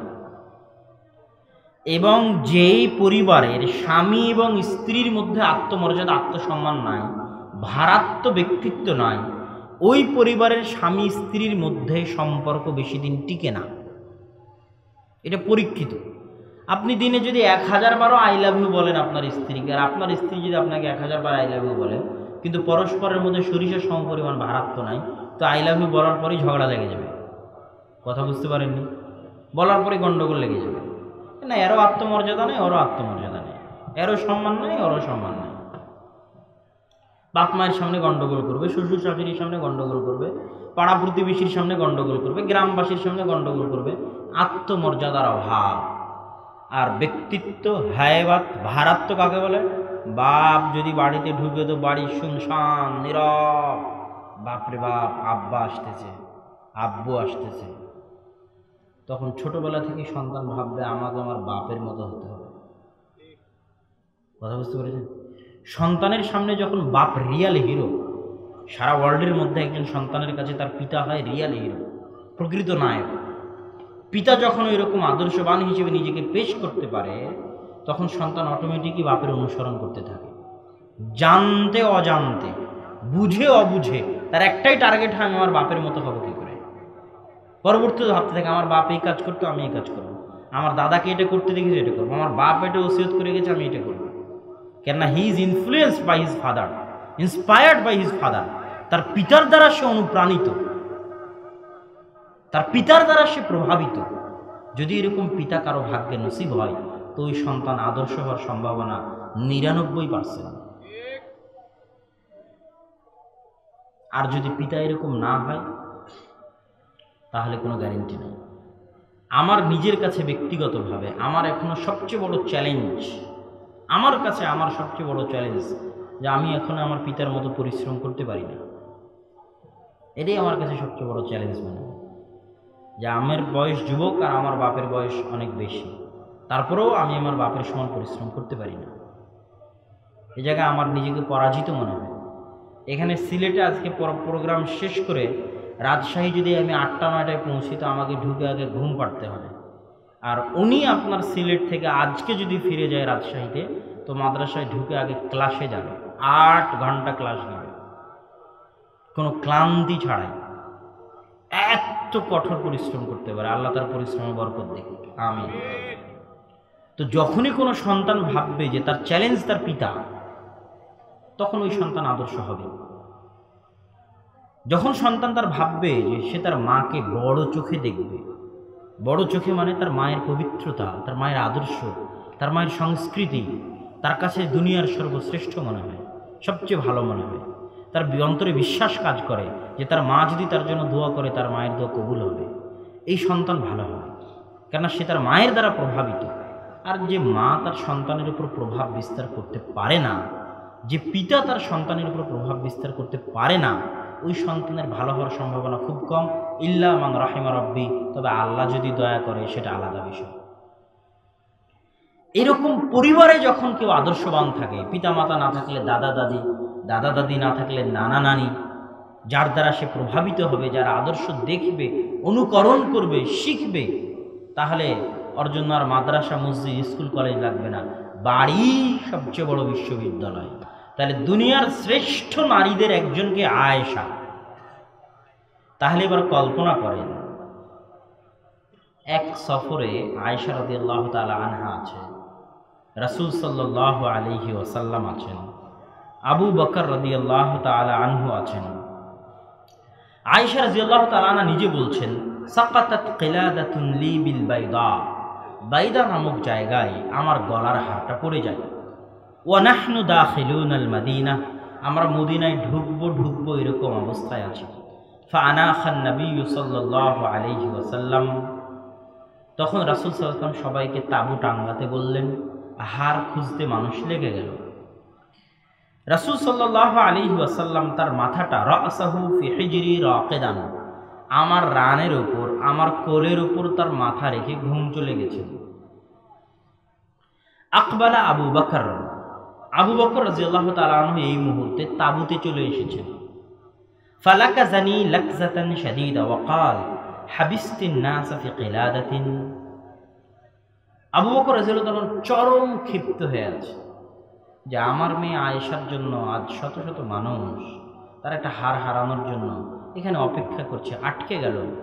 সালাতের সময় হয়ে গেছে, পানি পাওয়া যায় না, সালাত আদায় করবে মানুষ, এমন এক জায়গায় মানুষ আটকে গেছে যেখানে পানি নাই। কার জন্য আটকেছে? আমার মেয়ের জন্য আটকেছে। তো আত্মসম্মান বোধওয়ালা পিতা, আত্মমর্যাদা বোধওয়ালা পিতা তাঁবুতে ঢুকেছে। তাঁবুতে তিনি সর্বশ্রেষ্ঠ মানুষ নবী রাসূলদের পর, আর তার মেয়ে হচ্ছে সর্বশ্রেষ্ঠ নারীদের একজন, আর যিনি তার কোলে মাথা দিয়ে আছে তিনি হচ্ছেন সর্বশ্রেষ্ঠ রাসূল। তো শ্বশুর ঢুকেছে ভিতরে, জামাই মাথা দিয়ে শুয়ে আছে মেয়ের কোলে। জামাইও সর্বশ্রেষ্ঠ, শ্বশুরও সর্বশ্রেষ্ঠ, মেয়েও সর্বশ্রেষ্ঠ। তারপরেও আবু বকর রাদিয়াল্লাহু তাআলা আনহু, আয়েশা রাদিয়াল্লাহু তাআলা আনহার ভাষা যে ফালাকাযানি লাকযাতান শাদীদা, তিনি আমাকে এমন জোরে মারলেন যে মারের চোটে আমার কোলে যদি আল্লাহর রাসূল না শুয়ে থাকতো আমি ছিটকে দূরে পড়ে যেতাম। আর একটা জিনিস দেখেন, কোন মেয়েকে মারতেছে? বিবাহিতা মেয়েকে মারতেছে। কার স্ত্রীকে মারতেছে? কার স্ত্রী? মুহাম্মদ রাসূলুল্লাহ সাল্লাল্লাহু আলাইহি ওয়াসাল্লাম মুহাম্মাদের স্ত্রীকে মারতেছে, বিবাহিতা মেয়েকে মারতেছে। তাহলে ওই বাপের গায়রাত, আত্মমর্যাদা, সাহস, হিম্মত, দাপট কত মজবুত, কত শক্তিশালী, কত পাওয়ারফুল যে জামাইয়ের সামনে তিনি তার বিবাহিতা মেয়েকে তার অপরাধের জন্য সর্বশ্রেষ্ঠ জামাইয়ের সামনে মারতে পারেন। আর আপনার মেয়ে বেপরদা হয়ে ডং ডং করে হেঁটে যায়, আপনি ওকে দুটো কথা বলারও সাহস রাখেন না, আম্মু আম্মু করতে করতে দিন শেষ। পাওয়ারলেস ফাদার,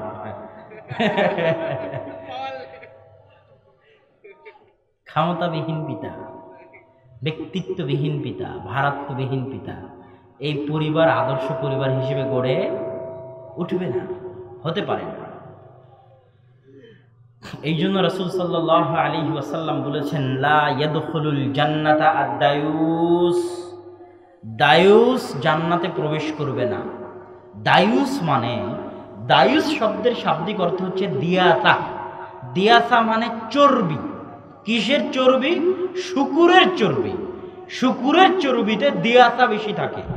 লা ইয়াদখুলুল জান্নাতা আদ-দায়ুস, জান্নাতে প্রবেশ করবে না শুকুর। শাব্দিক অনুবাদ, জান্নাতে প্রবেশ করবে না কে বলেন তো আমার সাথে? শুকুর। তো শুকুরের কি জান্নাত জাহান্নাম আছে নাকি? শুকুরের জান্নাত জাহান্নাম আছে? তাহলে এই হাদিসের অর্থ কি? এই হাদিসের অর্থ হচ্ছে জান্নাতে প্রবেশ করবে না সে যে নামে মানুষ কিন্তু রক্ত মাংসে শুকুর, যে নামে মানুষ কিন্তু মানসিকতায় শুকুর, ও জান্নাতে প্রবেশ করবে না। সে কে? পৃথিবীতে সবচেয়ে আত্মমর্যাদাওয়ালা প্রাণী হচ্ছে উট। সবচেয়ে যার আত্মমর্যাদা ভাইরাত গারাত্ম বেশি। আর পৃথিবীতে সবচেয়ে আত্মমর্যাদাহীন নিম্ন শ্রেণীর প্রাণী হচ্ছে শুকুর। এত নিম্ন শ্রেণীর প্রাণী যে নিজের পায়খানা নিজেই চাটে। এমনকি সামনে যদি আর একটা শুকুর থাকে তো ওর পিছন থেকেও জিহ্বা লাগিয়ে চাটবে। এটা শুকুরের স্বভাব। এবং সবচেয়ে অপরিষ্কার অপরিচ্ছন্ন জায়গায় থাকতে পছন্দ করে কে? শুকুর। পৃথিবীর সবচেয়ে আত্মমর্যাদাহীন প্রাণী, আত্মসম্মানহীন প্রাণী, যে রক্তে মাংসে, যে নামে মানুষ কিন্তু রক্ত মাংসে শুকুর। তো কি হয়েছে রক্তে মাংসে শুকুর? যে সে হচ্ছে ওই রকম, একটা উট যদি দেখে যে ওর মেয়ে বন্ধু যাকেও ভালোবাসে তার সাথে আর একটা পুরুষ উট খারাপ কিছু করতেছে, তাহলে এই পুরুষ উট এমন ক্ষিপ্ত হয় যে মারতে মারতে আর একটা উটকে মেরেও ফেলতে পারে। বহু ঘটনা আছে, অসংখ্য অগণিত ঘটনা আছে। কেননা উটের রক্ত খুব গরম, আত্মমর্যাদা গায়রাত খুব বেশি। আর যদি শুকুরের ক্ষেত্রে এরকম হয় কোনো প্রবলেম নাই। তো শুকুর হচ্ছে কীরকম? কার রক্ত মাংস শুকুর হয়ে গেছে? ওর চোখের সামনে ওর স্ত্রীর সাথে ওর স্ত্রীর বান্ধবী, বয়ফ্রেন্ড টয়ফ্রেন্ড সব আসে, বাড়ির মধ্যে হাসি ঠাট্টা করছে, গল্প গুজব করতেছে, ফিজিক্যাল রিলেশন করতেছে, ওর মধ্যে কোনো অনুভূতিই কাজ করে না, কোনো ফিলিংসই কাজ করে না। ও কি হয়ে গেছে বলেন তো? কথা বলেন না কেন? ও নামে মানুষ, রক্তে মাংসে কি শুকুর। শুধু এই জিনিস না, আপনি মোহর দিয়ে বিবাহ করেছেন, আপনার স্ত্রীকে পরপুরুষ দেখবে, আপনি মেয়েকে লালন পালন করেন, আপনার মেয়েকে পরপুরুষ দেখবে, এটা যদি আপনার হৃদয়ে আঘাত না করে, এটা যদি আপনার রক্তে আঘাত না করে, তাহলে আপনি নামে মানুষ, রক্তে শুকুর। রক্ত আর নাই, সব পুজ হয়ে গেছে, সব শুকুরের রক্ত হয়ে গেছে। লা ইয়াদখুলুল জান্নাতা আদ-দায়ুস, এরা জান্নাতে যাবে না। ওই পুরুষ যে তার পরিবারে বেহায়াই, বেলেল্লাপনা, নগ্নতা, অবৈধ সম্পর্ক, বেপরদার সুযোগ দিয়েছে, ওই পুরুষ জান্নাতে যাবে না। ও নামে পুরুষ, রক্তে শুকুর। এবং রিয়েল লাইফেও মানুষ যদি প্রচুর পরিমাণে শুকুরের চর্বি খায়, প্রচুর পরিমাণে শুকুরের গোস্ত খায়, তো রিয়েল লাইফেও মানুষ এরকম হয়ে যায় যে তার ভিতরে কোনো ফিলিংস কাজ করে না, এরকম হয়ে যায়। আল্লাহ সুবহানাহু ওয়া তাআলা আমাদেরকে শুকুরের স্বভাব থেকে হেফাজত করুক, আমিন। একটা জিনিস মনে রাখবেন, সবচেয়ে আত্মমর্যাদা সম্পন্ন যার যত বেশি, তার পরিবারে পর্দা তত বেশি। আত্মমর্যাদা, সম্মান, গায়রাত যত বেশি, পর্দা তত বেশি। কেননা পর্দাহীনতা অপমান, পর্দাহীনতা শাস্তি, পর্দাহীনতা দাসত্ব। দাসীদের ক্ষেত্রে ইসলামে পর্দা ছিল না। ওমর রাদিয়াল্লাহু তাআলা আনহু যখন কোনো দাসীকে দেখতেন যে সে পর্দা করতেছে, তখন তিনি তাকে বাধা দিতেন। কেননা পর্দা কাদের? যারা স্বাধীন, আজাদ, উচ্চ মর্যাদা সম্পন্ন, বড় বংশ, যে যত উঁচু মর্যাদা সম্পন্ন তার পর্দা তত কঠোর, তত কঠিন। আর ফ্যামিলি কেউ কাউকে দেখতে দিবে না। এখনো সৌদিদের মধ্যে এই স্বভাব পাবে, গোটা বাড়ি আপনার ঘুরে শেষ করে দিবে, কিন্তু ফ্যামিলির কাছে নিয়ে যাবে। এখনো আছে। কোথায় দেখতে যাবেন, কোথায় যেতে চাইবেন, গোটা ঘর বাড়ি ঘুরিয়ে ঘাড়িয়ে শেষ, কিন্তু আপনাকে কোনোদিন কোথায় নিয়ে যাবে না? ফ্যামিলির কাছে নিয়ে যাবে না। আর বাংলাদেশে বন্ধু হওয়া মাত্র আগে বউয়ের কাছে নিয়ে যাবে। এই যে তোমার ভাই আসছে, একটু গল্প করো, মানে ওর ভিতরে কোনো আত্মমর্যাদা গায়রাত নাই। এটা যারা সৌদি আরবে গেছে তারা দেখেছে। বাংলাদেশের একজন ওই অনুষ্ঠান করে, শেখ সিরাজ অনুষ্ঠান করে না, চ্যানেল লাইনে কিছু অনুষ্ঠান করে কৃষি বিষয়, ও কাতারের কোন একটা আমিরের এতে গেছে, তো অনেক অনুরোধ করার পুরো বাংলো, বাড়ি ঘর প্রাসাদ সব দেখায়ছে, কিন্তু বাড়ির ভিতরে নিয়ে যায়নি। আর আসলে নিয়ে যায়ও না, এটা তাদের স্বভাব। আপনি দেখবেন যে বাদশাহ সালমান বা মোহাম্মদ বিন সালমান, তাদের রাষ্ট্রীয় পরিচালনায় কি ভুল ত্রুটি আছে আমি বলতেছি না, ওটা আমি আলোচনাও করতেছি না, কিন্তু পার্সোনাল লাইফে কখনো দেখবেন না যে ওরা ওদের বউদের নিয়ে বের হয়, যে বউদের নিয়ে ক্যামেরার সামনে আসতেছে। মালিক সালমান বা মোহাম্মদ বিন সালমান ওদের বউদের নিয়ে ক্যামেরার সামনে আসতে, এটা পাবেন না। কেন ওদের মধ্যে অনেকেই এখনো একদম হাইলি রেস্ট্রিক্টেড পর্দা করে, পাসপোর্টে পর্যন্ত ছবি রাখে না। ওদের মাদের বা ফুফুদের, খালাদের এখনো ওই ধরনের জাজবাটা আছে। হয়তো জেনারেশন চেঞ্জ হলে ওই জাজবা নাও থাকতে পারে, থাকবে না, থাকছে না, চলে যাচ্ছে, এটাই স্বাভাবিক। তো আত্মমর্যাদা, আত্ম অহংকার যত বেশি, পর্দা তত কঠিন। পর্দা শাস্তি, বেপর্দা শাস্তি, বেপর্দা অপমান। আদম আর হাওয়াকে যখন প্রথম জান্নাত থেকে বের করে দেওয়া হলো, তখন প্রথম শাস্তি ছিল জান্নাতে তাদের কাপড় খুলে পড়ে গেছিল। কোরআনের আয়াত মনে আছে, সূরা বাকারা খুলেন, খুলে পড়েন। প্রথমেই আল্লাহ সুবহানাহু ওয়া তাআলা সূরা বাকারার প্রথমেই বলেছে যে তাদের কাপড় খুলে পড়ে গেল, এটা হচ্ছে তাদের প্রথম শাস্তি।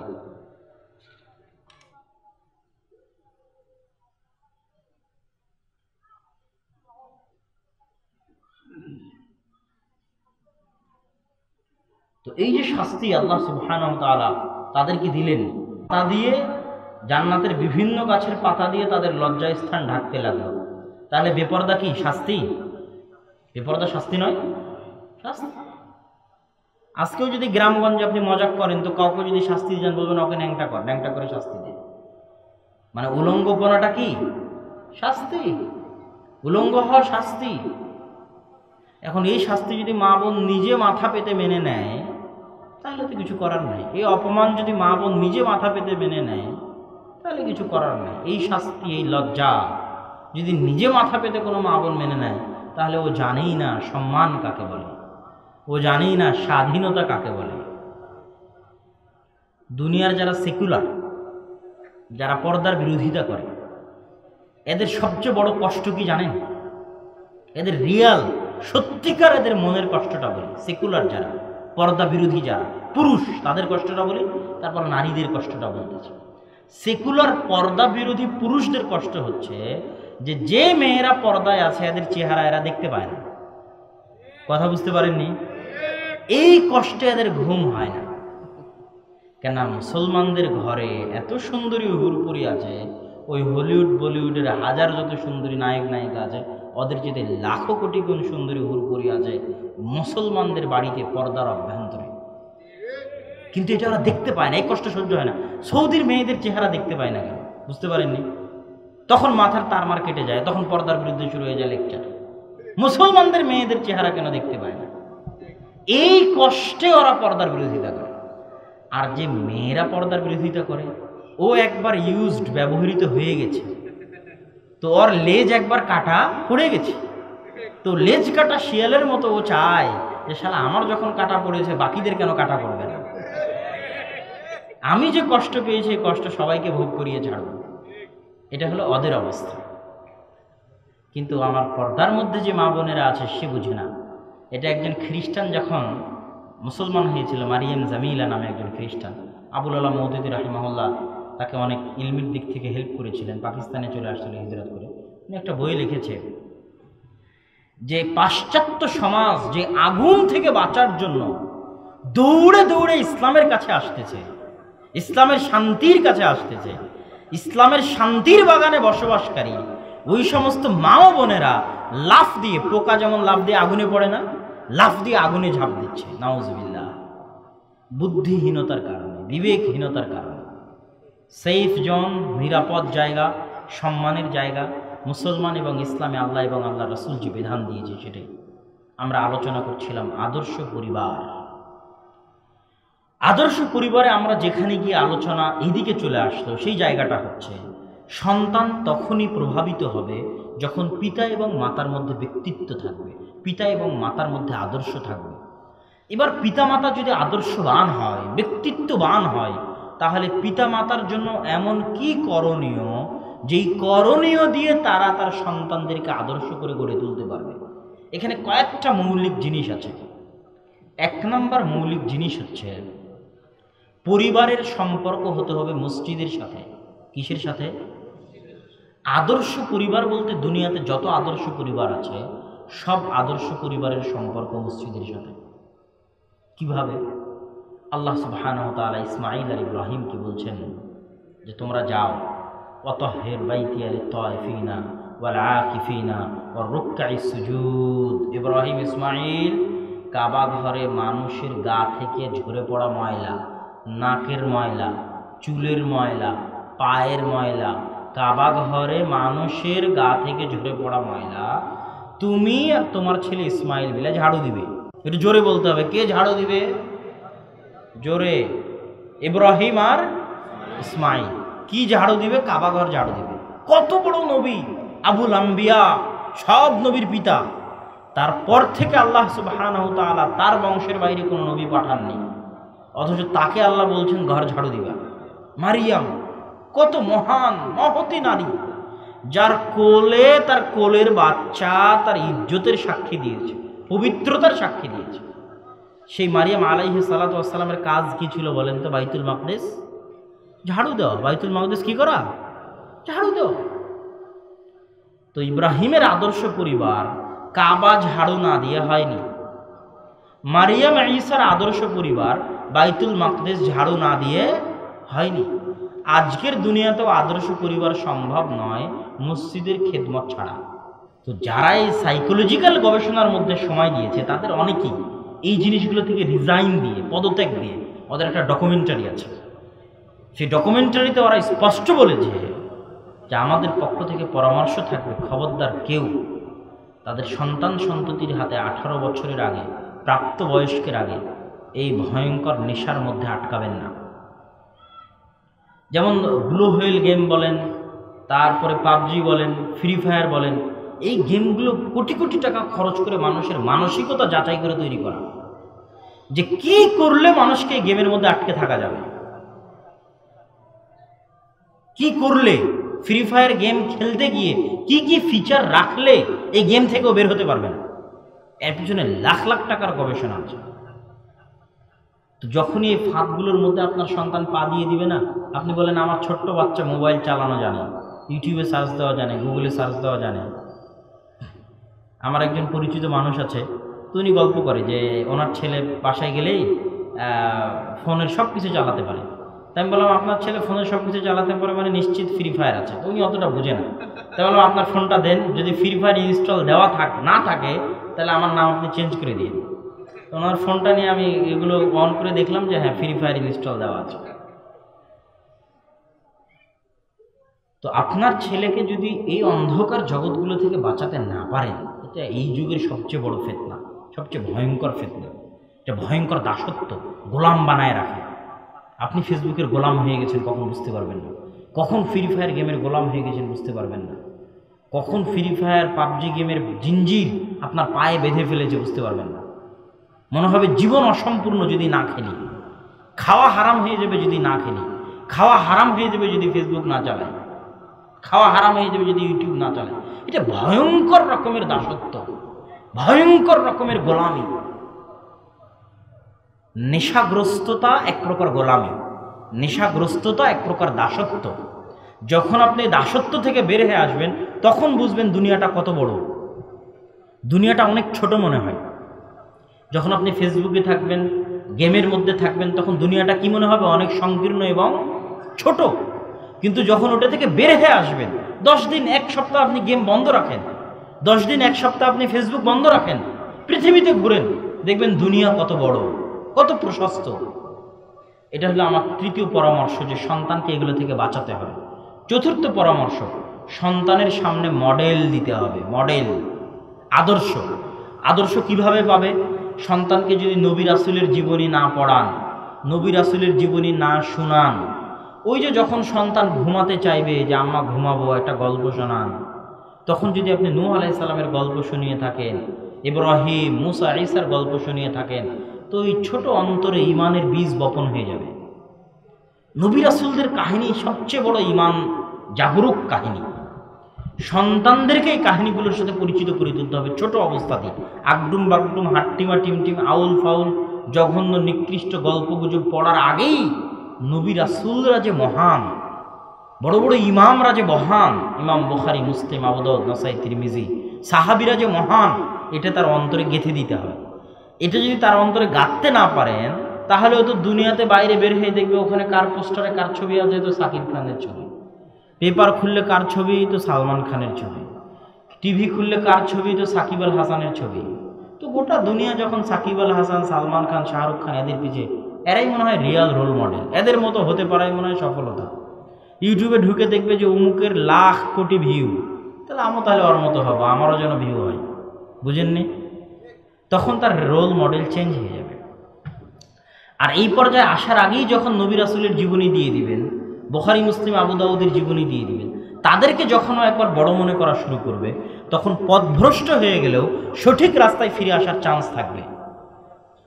তো সম্মানিত উপস্থিতি, আদর্শ পরিবারের উপর আমি আর আমার বক্তব্য লম্বা করতে চাচ্ছি না। তবে বক্তব্যের মধ্যে একটা জিনিস ছুটে গেছিল, সেটা হচ্ছে সন্তান হওয়ার পর কানে আজান দেওয়ার পরে তাহনিক করানো। এটা একটা সুন্নাত। তাহনিক মানে কোনো ভালো পরহেজগার মানুষের কাছ থেকে তার মুখের খেজুর হোক, কোনো একটা খাবার হোক, খেজুর হলে ভালো হয়, চাবিয়ে নিয়ে অল্প একটু এই ছোটো বাচ্চার মুখে দেওয়া, যে দুনিয়াতে আসার পর সে একটা ভালো মানুষের সংস্পর্শে আসলো। এটা রাসূল সাল্লাল্লাহু আলাইহি ওয়াসাল্লামের নিকটে অনেক সাহাবী করিয়ে নিতে আসতেন তাহনিক করানোর জন্য এবং বরকতের দোয়া নেওয়ার জন্য। তো এই জিনিসটা আমার আলোচনার মধ্যে ছুটে গেছিল। তো আমরা যদি আদর্শ পরিবার গঠন করতে চাই, তাহলে আমরা শুরু থেকে যদি আমাদের আলোচনার সামারি যদি টানতে চাই, তাহলে প্রথমত বিবাহ হতে হবে সুন্নাত পদ্ধতিতে, অবৈধ সম্পর্কের নয়, বৈধ সম্পর্কের।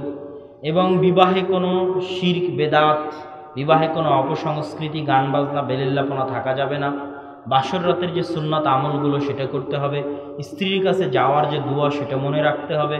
সন্তান মায়ের পেটে আসলে মাকে সজাগ সচেতন থাকতে হবে। 10 মাস 10 দিন মা যেন গুনাহের কাজে না যায়। 5 ওয়াক্ত সালাত আদায় করে কোরআন পড়ে। সন্তান দুনিয়াতে আসলে আজান দিতে হবে, তাহনিক করাতে হবে। 7 দিনের দিন চুল কেটে দান করতে হবে, নাম রাখতে হবে, আকিকা দিতে হবে। তারপরে বড় হওয়া পর্যন্ত সন্তান যেন আপনাকে আদর্শ হিসেবে মানে, আপনার স্ত্রীকে আদর্শ হিসেবে মানে, সেটার চেষ্টা করতে হবে। 7 বছর বয়সে সালাতের আদেশ দিতে হবে। মুরু আওলাদাকুম বিসসালাত ওয়া হুম সাব'উ সিনিন, তোমরা তোমাদের সন্তানদেরকে সালাতের আদেশ দাও যখন তাদের বয়স 7, আর তাদেরকে সালাতের জন্য পিটাও যখন তাদের বয়স 10। আর তোমরা বাড়িতে একটা লাঠি ঝুলিয়ে রাখো আদবের জন্য, শিষ্টাচারের লাঠি। দুটেই আদর স্নেহ করতে হবে, লাঠিও ব্যবহার করতে হবে। বেশি আদর স্নেহ যদি করেন আর লাঠি ব্যবহার না করেন, সন্তান বিগড়ে যাবে। আবার যদি প্রচুর লাঠি ব্যবহার করেন, আদর স্নেহ না থাকে, তবুও সন্তান বিগড়াবে। দুটার ভারসাম্য থাকতে হবে। আদর স্নেহও থাকতে হবে, বশমাহি দুষ্টামি করলে লাঠিও থাকতে হবে, লাঠির প্রয়োগও থাকতে হবে। আল্লাহর রাসূল লাঠির প্রয়োগ করেছেন, করতে বলেছেন। এটার মাধ্যমে আপনি আপনার সন্তানকে মসজিদের সাথে সম্পৃক্ত করবেন। 5 বছর বয়সে সন্তানকে বিভিন্ন গেম থেকে, মোবাইলের আসক্তি থেকে দূরে রাখবেন এবং সন্তানকে যেটাই বানান, ইঞ্জিনিয়ার বানান, ডাক্তার বানান, আর যেটাই বানান, সন্তানকে সবার আগে কোরআন শিখাবেন। কি শিখাবেন? কোরআন। কোরআন না শিখে যেন আপনার সন্তান বড় না হয়, আর কোরআন না শিখে যেন আপনি মারা না যান।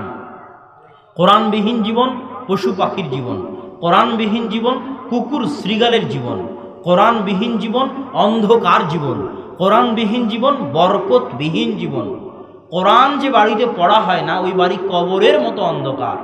কোরআন যে জীবনে তেলাওয়াত করা হয় না ওই জীবন বরকতবিহীন অন্ধকার জীবন। আর ওই বাড়িতে বরকত অবতীর্ণ হয় যে বাড়িতে কোরআন তেলাওয়াত করা হয়। আপনার বাড়ির পরিবেশ কীরকম থাকতে পারে আমি একটু বলি। একটা আদর্শ পরিবারের বাড়ির পরিবেশ কীরকম হতে পারে? একটা আদর্শ পরিবারের বাড়ির পরিবেশ হবে ওই বাড়িতে যে যখন ঢুকবে বলবে আসসালামু আলাইকুম ওয়া রাহমাতুল্লাহ। আর যে পরিবার আদর্শ নয় ওই পরিবারে বাড়িতে ঢোকার সময় কেউ সালাম দিবে না। আর যে বাড়িতে ঢোকার সময় কেউ সালাম দিবে না ওই বাড়িতে কে থাকে বলেন তো? কে থাকে? আল্লাহ রাসূলের হাদিস, ইযা দাখালা আহাদুকুম ফি বাইতি, যখন তোমাদের কেউ তার বাড়িতে প্রবেশ করে আল্লাহর নাম না নেয়, আসসালাম আল্লাহর নাম, আসসালাম মানে শান্তি, আসসালামু আলাইকুম না বলে, তখন শয়তান বলে, ইবলিস বলে, এই শোনো, শয়তানের বাহিনীরা এই বাড়ি তোমাদের থাকার জায়গা। আর যে বাড়িতে শয়তান থাকবে ওই বাড়ি আদর্শ পরিবার হবে? ওই বাড়ি শয়তানের পরিবার হবে। কিসের পরিবার? শয়তানের পরিবার। আল্লাহু আকবার। এটা বাড়িতে আদর্শ পরিবারের কি বৈশিষ্ট্য হতে পারে? খেতে বসে সবাই বিসমিল্লাহ বলবে। রাসূল সাল্লাল্লাহু আলাইহি ওয়াসাল্লাম, ইযা আকালা আহাদুকুম ওয়া লাম ইয়াযকুর ইসমাল্লাহ, কেউ যদি খায় আল্লাহর নাম না নেয়, ইয়াকুলু মাআহু শাইতান, ওর সাথে কে খাবে? শয়তান খাবে। তাহলে যে বাড়িতে কেউ খেতে বসে বিসমিল্লাহ বললো না ওটা শয়তানের বাড়ি, শয়তানের পরিবার। মুহাম্মদ সাল্লাল্লাহু আলাইহি ওয়াসাল্লামের আদর্শ গড়ে ওঠা পরিবার নয়। রাসূল সাল্লাল্লাহু আলাইহি ওয়াসাল্লাম বলছেন, প্রত্যেক যে পাত্র যার মুখ ঢেকে দেওয়া হয়, প্রত্যেক যে দরজা যা বন্ধ করা হয়, প্রত্যেক যে জানালা যা বন্ধ করা হয় বিসমিল্লাহ আল্লাহর নামে, ওই পাত্র খুলতে পারে না, ওই দরজা খুলতে পারে না, ওই জানালা খুলতে পারে না শয়তান। আল্লাহু আকবার। আর যদি বিসমিল্লাহ না বলা হয় তাহলে শয়তান এটা খুলতে পারে। আদর্শ পরিবার বাড়িতে কীরকম হবে? ফজরের সময় বাপ উঠবে, সবাইকে ডাকবে, ডেকে মসজিদে নিয়ে যাবে। এটা আদর্শ পরিবারের বৈশিষ্ট্য। মসজিদে নিয়ে গিয়ে মসজিদ থেকে এসে সবাই কোরআন তেলাওয়াত করবে। এটা আদর্শ পরিবারের বৈশিষ্ট্য। বাড়ি শুরু হবে কোরআনের আওয়াজে, কোরআনের মধুর আওয়াজে বাড়ি গুম গুম গুম গুম করবে। ওই বাড়িতে আল্লাহর পক্ষ থেকে বরকত আসবে, আল্লাহর পক্ষ থেকে শান্তি আসবে, আল্লাহর পক্ষ থেকে দয়া আসবে, আল্লাহর পক্ষ থেকে রহমত আসবে, আল্লাহর পক্ষ থেকে বরকত আসবে। আর যদি সবাই ঘুম থেকে উঠতে যায় 8টা 9টা 10টা, আছে না নাই? হ্যাঁ, 8টা 9টা 10টায় উঠে জান্নাতে যাওয়া পরের কথা, দুনিয়াতে সফল হওয়া যাবে না। দুনিয়াতে সফল হওয়া যাবে না, বিসিএস ক্যাডারও হওয়া যাবে না, সরকারি চাকরিও হবে না, ধনীও হতে পারবে না, কিছু হতে পারবে না। আজকের যুগের যুবককে বলতেছি, তুমি ফিরে গিয়ে গুগলে সার্চ দিবে যে Bill Gates up from the bed. Bill Gates কখন বিছানা থেকে ঘুম থেকে উঠে, মার্ক জুকারবার্গ কখন ঘুম থেকে বিছানা থেকে উঠে। তুমি এদের যত বড় বড় ধনী আছে পৃথিবীতে এদের জীবনী সার্চ করে দেখবা, এরা খেয়েও 8টা 9টা 10টায় ঘুম থেকে ওঠে না। কেন? 8টা 9টা 10টায় ঘুম থেকে উঠলে অন্তত ধনী হতে পারবে না। 4টায় 5টায় 6টায় সকালে ঘুম থেকে ওঠে খ্রিস্টান। আর আপনার বাড়িতে সবাই 10টায় ঘুম থেকে ওঠে, 9টায় ঘুম থেকে ওঠে।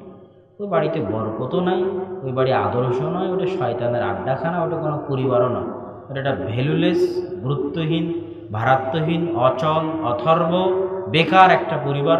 যে পরিবার জাতির জন্য বোঝা, নিজের জন্য বোঝা, পরিবারের জন্য বোঝা, সকলের জন্য বোঝা। এটা ব্যর্থ পরিবার।